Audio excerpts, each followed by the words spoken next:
దురదృష్టకరమైనటువంటి రోజు. ఏదైతే జరగకూడదు అనుకున్నామో అదే ఈరోజు జరిగింది. దీని మీద ముఖ్యమంత్రి చంద్రబాబు నాయుడు గారు ఇందాకే టెలికాన్ఫరెన్స్ నిర్వహించారు.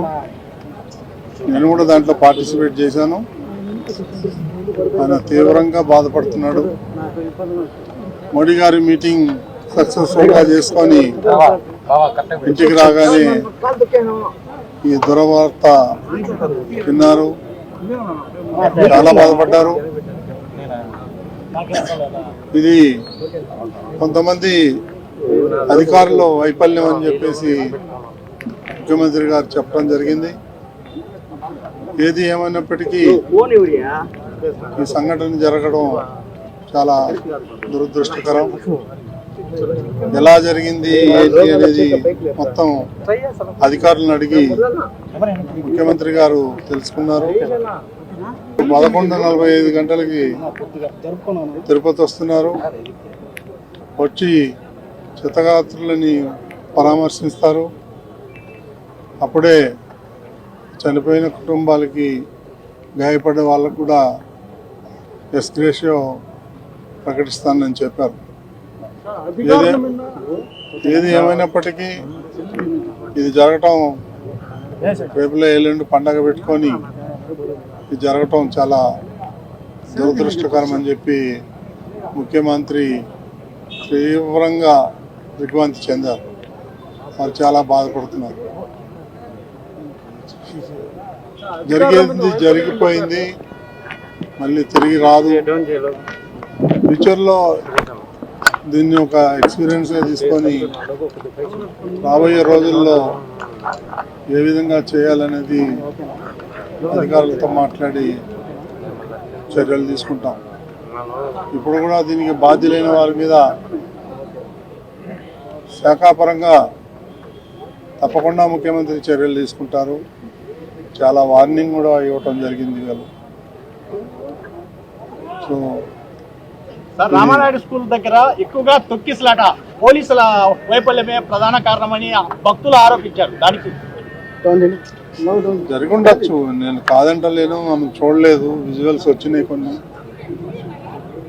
మరి రెవెన్యూ వాళ్ళ వైఫల్యమా పోలీసు వైఫల్యమా అని తేలాల్సి ఉంది. మనం ఇప్పుడే ఏమీ చెప్పలేము. రేపు ముఖ్యమంత్రి గారే ఎంక్వైరీ చేసి ప్రకటిస్తారు. ఆయన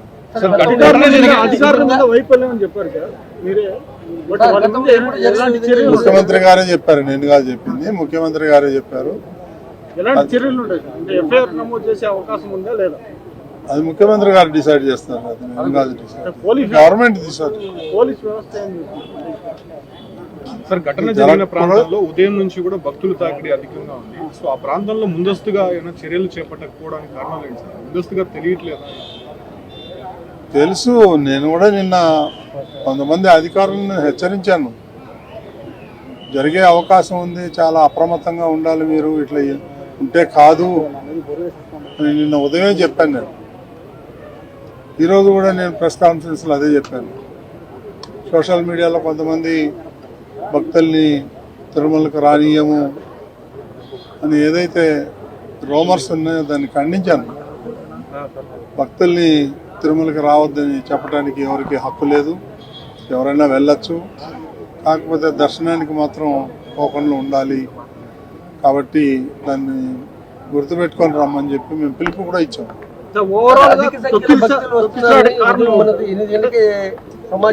అది ఎంక్వైరీ చేస్తున్నారు విజిలెన్స్ వాళ్ళు, పోలీసు వాళ్ళు. అప్పుడు చెప్తాం.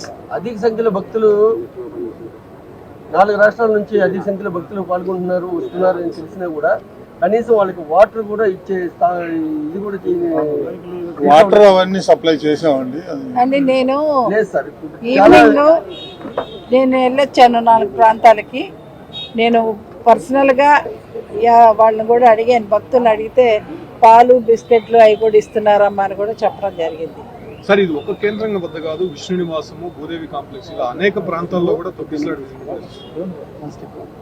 4 ప్రాంతాల్లో జరిగినట్టు ఇప్పుడే ఆధారాలు వచ్చినాయి. చూద్దాం. ఒక గంట 2 గంటల్లో క్లియర్ పిక్చర్ వస్తుంది. డీజీపీ గారు కూడా పర్సనల్గా దీని మీద దృష్టి పెట్టి ఎంక్వైరీ చేస్తున్నారు. అంటే స్థానికులు భక్తులు రెండు కూడా ఇద్దరు కలవడం అంటే గతంలో అయితే బైరాగపట్టణలో అది పూర్తిగా స్థానికులు ఉండే ఏరియా సార్, అక్కడ భక్తులు వెళ్ళిన పరిస్థితి. సో ఇప్పుడు మీట్ అయినా కూడా స్థానికులకి వేరుగా భక్తులకు బయట వాళ్ళకి వేరుగా అట్లా ఏమన్నా ఏర్పాటు అలా ఏర్పాటు చేయటం కష్టము. కాకపోతే ఇతర రాష్ట్రాల నుంచి ఒకటేసారి ఎక్కువ మంది వచ్చారు, అది మన వాళ్ళు గుర్తించలేకపోయారు అంతే. ఇలా జరుగుతుంది ఎవరు ఎక్స్పెక్ట్ చేయాల. ఇది ఒక పెద్ద లెసన్ మనకి అందరికి. సార్ అంటే 2 లక్షల మందికి పైగా భక్తులు ఇప్పుడే తిరుపతిలో ఉన్నారని సమాచారం. సో ఇది కంటిన్యూ చేస్తారా నెక్స్ట్ 2 days కూడా, 13th to 14th? ఇప్పుడు 1,25,000 వరకు ఇస్తారు 3 రోజులకి. ఆ తర్వాత 13వ తారీఖు నుంచి రెగ్యులర్గా. అంటే ఇప్పుడే భక్తులు ఉన్నారు కాబట్టి అప్పటి టికెట్లు కూడా ఇప్పుడు ఇష్యూ చేస్తారు. రేపు ఆలోచన చేద్దామండి. ఈ ఇన్సిడెంట్ జరిగింది కదా, రేపు ఏం చేద్దాం అనేది అధికారులతో మాట్లాడి నిర్ణయం తీసుకుందాం. ఇప్పుడు వరకు ఎంత ఇచ్చారని డేటా కూడా లేదు. దాదాపు క్యూ లైన్లన్నీ ఖాళీగా కూడా ఉన్నాయి సార్ చాలా చోట్ల. 25,000 మందికి ఇచ్చారని చెప్తున్నారు.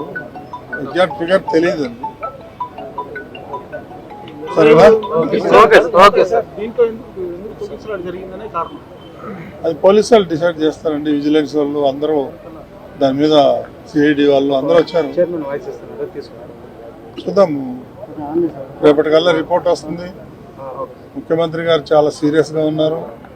వాళ్ళు తప్పకుండా ఎవరైతే తప్పు చేశారో వాళ్ళకి మాత్రం శిక్ష తప్పదు. Okay sir. Thank you.